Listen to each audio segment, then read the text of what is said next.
There's only one place to start, Dharmesh. It has finally happened. Finally got that announcement. It has. I've been saying when and not if for how many weeks, Kaveh? Far too many weeks. Too long. It's more than weeks, isn't it? We're talking. Yeah. So Pierre-Emerick Aubameyang has signed that Arsenal contract finally. Let's just go through the chronology of this first of all. Way back on August the 8th, Pierre-Emerick Aubameyang tweeted an egg timer. The egg timer was full. It sent Arsenal fans into a frenzy. Is he about to sign his new contract? Today at 11:06 a.m, that egg timer became empty on his Twitter feed. The Arsenal Twitter page then said, if you're reading this, turn your notifications on. Then we had Aubameyang's Instagram story at about 3:30, a picture of the inside of his car, and you could see the Emirates Stadium in the background. Then the Arsenal website, they then teased all the Arsenal fans with a number of emojis. As you can see there, there was an egg timer, there was the Gabon flag, an emoji of his celebration, and a lightning emoji. Then it said, live to the Emirates we go. Egg timer again, a Black Panther mask, as you just saw on that picture, and a pen and a paper. And then they moved onto the pitch at the Emirates, where, lo and behold, the biggest surprise in football, was standing in the middle of the pitch, the Arsenal captain, Pierre-Emerick Aubameyang, and this is how he announced that he had signed that new contract. Arsenal fans, finally, as you know, I've just signed the thing. I wanted to share this with with you guys, and yeah, so happy. I said I'd sign the thing because I want to become Arsenal legend, and yeah, to maybe leave a legacy.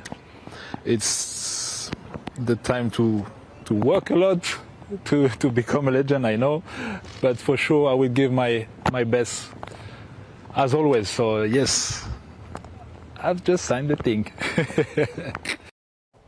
So 31 years of age, Pierre-Emerick Aubameyang, the Arsenal captain, their talisman, their top scorer. He signed a 3-year contract. That will take him until 2024, that means, because he's into the final year of his contract as it stands. He's the best striker in the Premier League. Incredible, brilliant news for Arsenal supporters that he signed a new contract. But I'm just saying, I remember different times when things were done differently. Yeah, listen, we must be of a certain age, because when we were watching it, we were like, what's going on here? But listen, there's our producer, Simon Cooper, who's in the gallery just now. And let me tell you, he was watching that announcement and you couldn't get a word out of him. He was just like gaga. So it does appeal to a lot of people, the way that Arsenal have done that. It certainly appealed to our producer. I'm not criticising them. Now, the reason I love those announcements as well is because it does generate a lot of talking points. You know, you've also got other people in the team who maybe aren't Arsenal supporters. Liam, one of our social media producers, tweeted at some point this afternoon, he said Aubameyang's contract will have expired by the time Arsenal announce it. Liam is a Liverpool fan, so to give you an idea there just in terms of balance. But it's a bit fun, isn't it? It's good. I thought it was quite good. I quite liked it. Sorry, outvoted, Kaveh. I'm not criticising Arsenal. I'm just pointing out that things have changed, times have changed, the game has changed. I'm not saying it's changed for the worse necessarily, but we all remember times when things were done differently. Let's move on now. And to be fair, look, it was live. It was live, yeah, it was live live announcement. Yep. Things could have gone wrong with that live announcement. And I think they lost the feed for a little while as well, didn't they? But we all know about live the Emirates pitch emerged, and there he was. Yeah. But a serious question on him.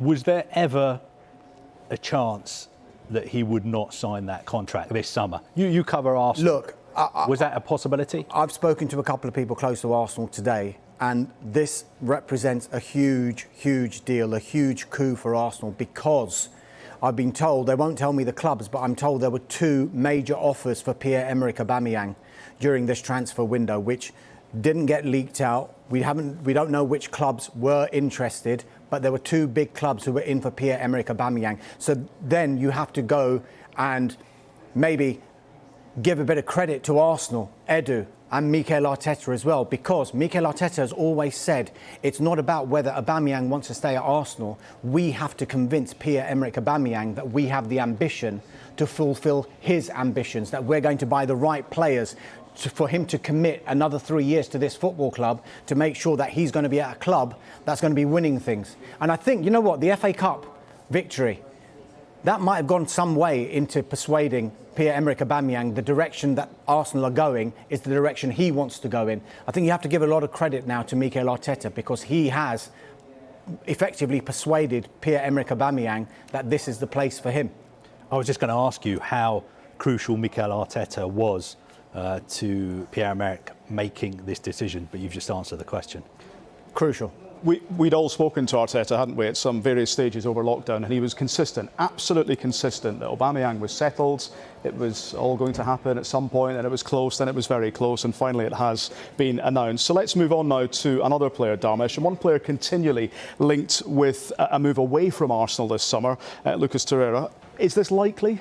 Yeah, look, as Aubameyang announces he's staying, Lucas Torreira is likely to leave Arsenal. We are told Arsenal are in talks with Torino over the sale of the midfielder Torreira. Now, the deal under discussion would see Torreira join on loan ahead of making it permanent next summer. Now, the total fee would be in excess of £22 million, with Torino paying equal instalments after year one and then making it permanent after year two. Now, a potential move, this is why we think Torino have got the edge, because Fiorentina are interested as well.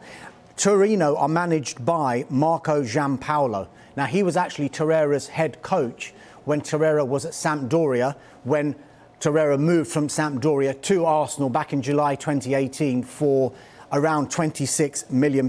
Now, look, Arsenal are open to selling Torreira for two reasons. Financially, of course, that's the obvious one, because Mikel Arteta wants to get some funds into the club so he can strengthen other areas of his squad. But also, it's the potential of bringing in more non-homegrown players over the age of 21, which we will go into more detail with the Arsenal makeup of that squad in part 3. So Torreira looks like he's on his way out, but just to reiterate the big news, Pierre-Emerick Aubameyang, the Arsenal captain, the Arsenal talisman, has signed a new contract with Arsenal, and it's a new 3-year contract.